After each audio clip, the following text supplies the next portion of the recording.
नमस्कार दर्शकों, आज की सबसे बड़ी और सियासत को हिला देने वाली खबर।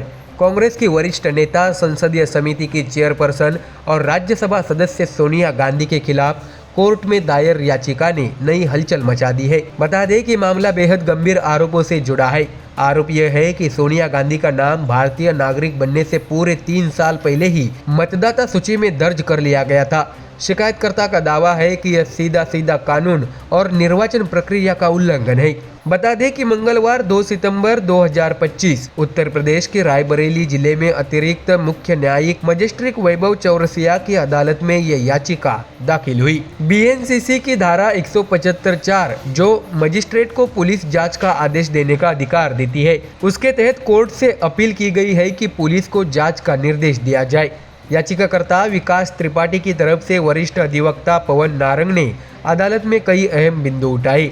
उनका तर्क था, आधिकारिक दस्तावेजों के अनुसार सोनिया गांधी ने 30 अप्रैल 1983 को भारतीय नागरिकता हासिल की, लेकिन निर्वाचन आयोग के रिकॉर्ड बताते हैं कि उनका नाम 1980 की मतदाता सूची में पहले से मौजूद था। और सवाल यही है, 1980 में जब सोनिया गांधी भारतीय नागरिक भी नहीं थी, तब चुनाव आयोग ने मतदाता सूची में उनका नाम किस आधार पर दर्ज किया? कौन कौन से दस्तावेज प्रस्तुत किए गए? ये दस्तावेज कहाँ है? इन्हें किसने सत्यापित किया? नारंग ने अदालत को बताया कि मतदाता सूची से नाम हटाने के केवल 2 कारण होते हैं, या तो व्यक्ति किसी दूसरे देश की नागरिकता ले ले या फिर फॉर्म 8 दाखिल कर सुधार करवाए, लेकिन यहाँ कोई स्पष्ट कारण नहीं दिखता। उनका आरोप है यहाँ कुछ जालसाजी हुई है, सार्वजनिक प्राधिकरण को धोखा दिया गया है, इस पर जांच होनी ही चाहिए। दर्शकों, बता दें कि याचिकाकर्ता की मांग है कि पुलिस को उचित धाराओं के तहत एफआईआर दर्ज करने और जांच शुरू करने का आदेश मिले।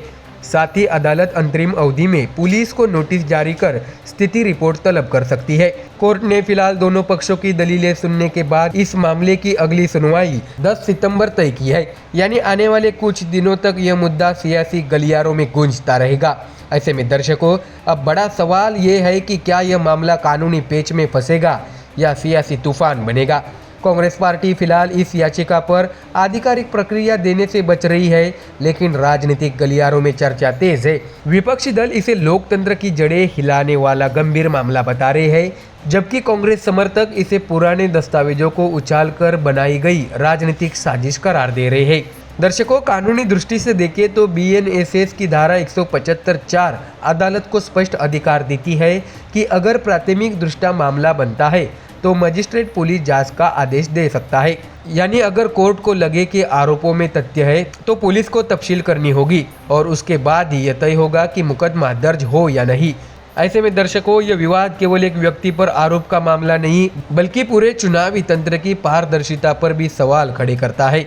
निर्वाचन आयोग के रिकॉर्ड की प्रामाणिकता, 40-45 साल पुराने दस्तावेजों का सत्यापन, ये सब बातें अब कोर्ट में सामने आएगी। ऐसे में विशेषज्ञों का मानना है कि अगर इस याचिका को कोर्ट गंभीरता से लेती है तो पुराने रिकॉर्ड खंगाले जाएंगे, फाइलें खुलेगी, गवाहों को बुलाया जाएगा और इस प्रक्रिया में कई महीनों का समय भी लग सकता है।